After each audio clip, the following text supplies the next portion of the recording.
दोस्तों, आज मैं अपने ऊपर बीती बिल्कुल सच्ची घटना बता रही हूँ। मैंने पूरे जीवन में ऐसा हादसा अपने साथ कभी नहीं होते देखा। टीवियों में देखा था, न्यूज़पेपर्स में पढ़ा था, लोगों से भी सुना था कि उनके ऊपर बहुत आपदा आती है और वो फंस जाते हैं, उनको कुछ समझ में नहीं आता है।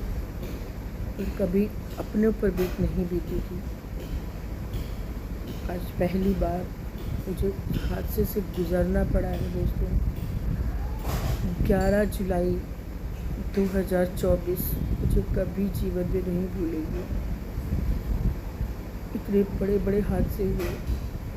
मेरे ही समझदार होने के बाद इंदिरा जी की हत्या की गई, कर्फ्यू लगे, पर मुझे कभी भी उन हादसों का शिकार नहीं बनना पड़ा।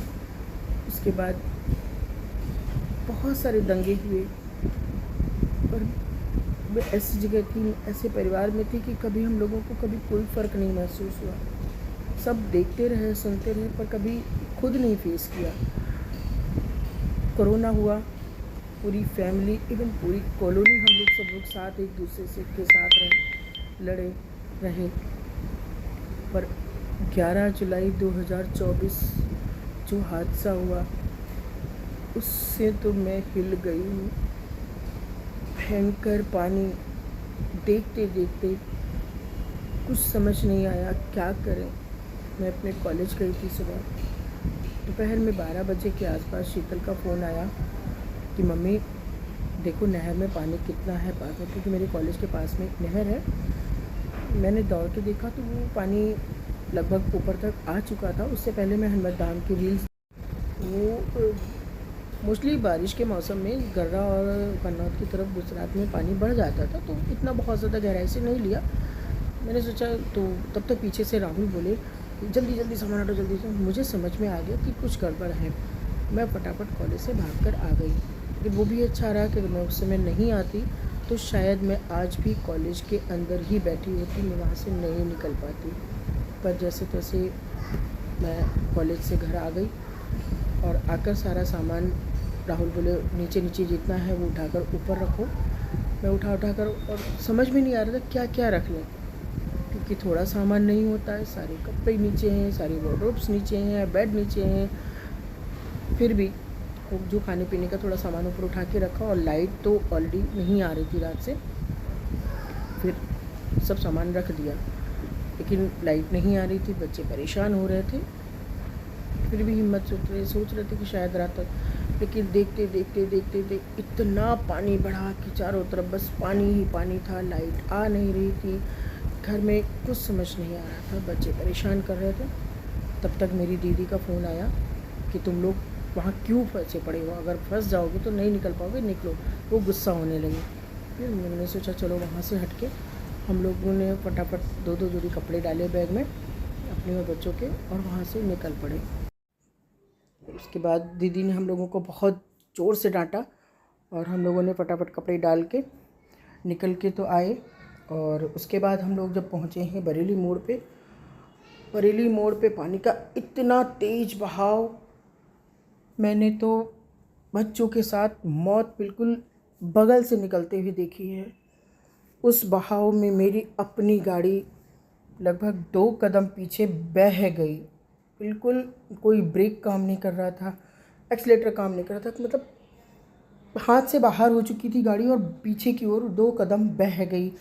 जब बहुत ज़्यादा प्रेशर दिया राहुल ने तो गाड़ी से काला धुआं निकल गया।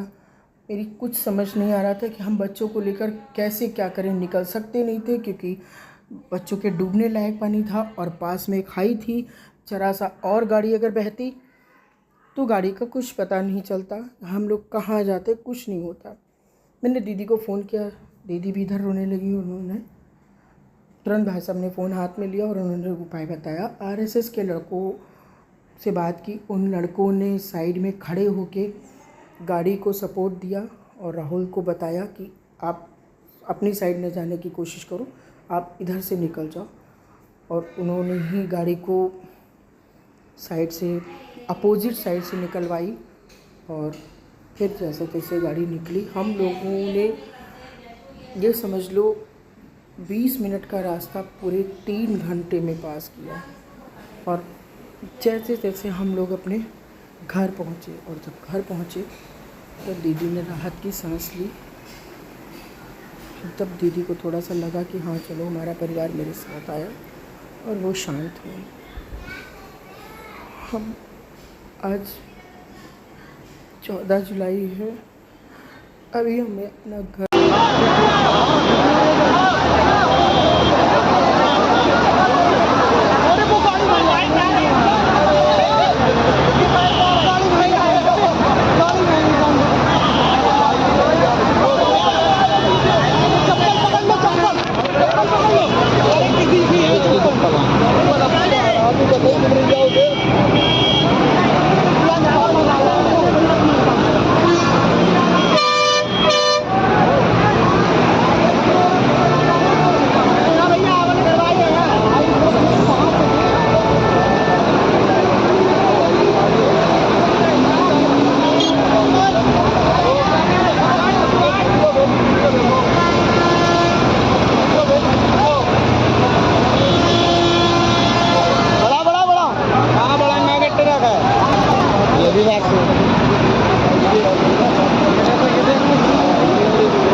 हेलो एवरीवन गाइस, ये जो बाढ़ है ये मजाक नहीं है, ये बिल्कुल भी मजाक नहीं है। ट्रस्ट मी, जो लोग इससे स्ट्रगल कर रहे हैं, जो इस चीज़ के से सफ़र कर रहे हैं, आप उनसे पूछो कि उनकी ज़िंदगियाँ कितनी तहस नहस हो रखी हैं, मेंटली कितने परेशान हैं वो। उन्हें नहीं पता उनके घर में पानी घुस रहा है नहीं घुस रहा है, उनका क्या सामान, क्या चीज़ें, क्या हो रहा है। और प्लीज़, जो लोग ना एक्स्ट्रा भीड़ लगाते हैं, सेल्फ़ी खींचने आ रहे हैं, फ़ोटोज़ बना रहे हैं, भाई आपकी भीड़ की वजह से शायद लोग फंस जाते हैं। आप एक्स्ट्रा भीड़ लगा रहे हो ना, फालतू के लोग जो सच में बेचारे भाग रहे हैं, जो बच रहे हैं, वो नहीं भाग पाते, वो फंस जाते हैं। तो मदद कर सकते हो तो करो, नहीं कर सकते हो तो वहाँ से हट जाओ। तमाशा नहीं चल रहा है कोई, लोगों की ज़िंदगियाँ फंस गई हैं इस चीज़ में। प्लीज़, अगर हेल्प ना करो तो तमाशा बनने के लिए ना आओ वहाँ पे।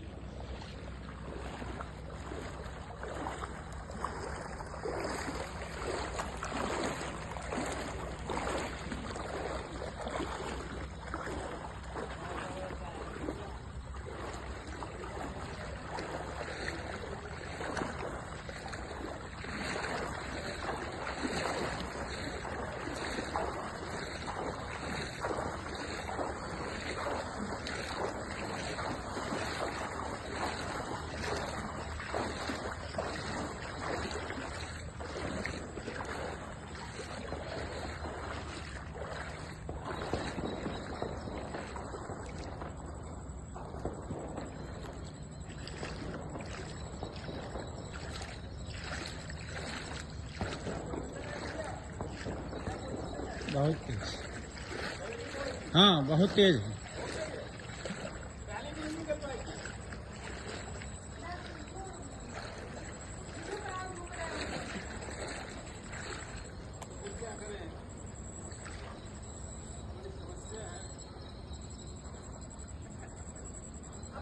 गाड़ी इतनी यहाँ खड़ी, इतनी देर में निकल गई।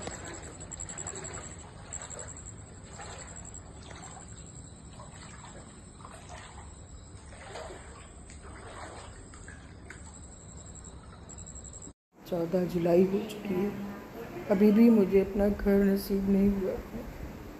मेरी कॉलेज में भी पानी भरा है, मेरी कॉलोनी में भी पानी भरा है, कहीं लाइट नहीं आ रही है, कोई व्यवस्था नहीं है।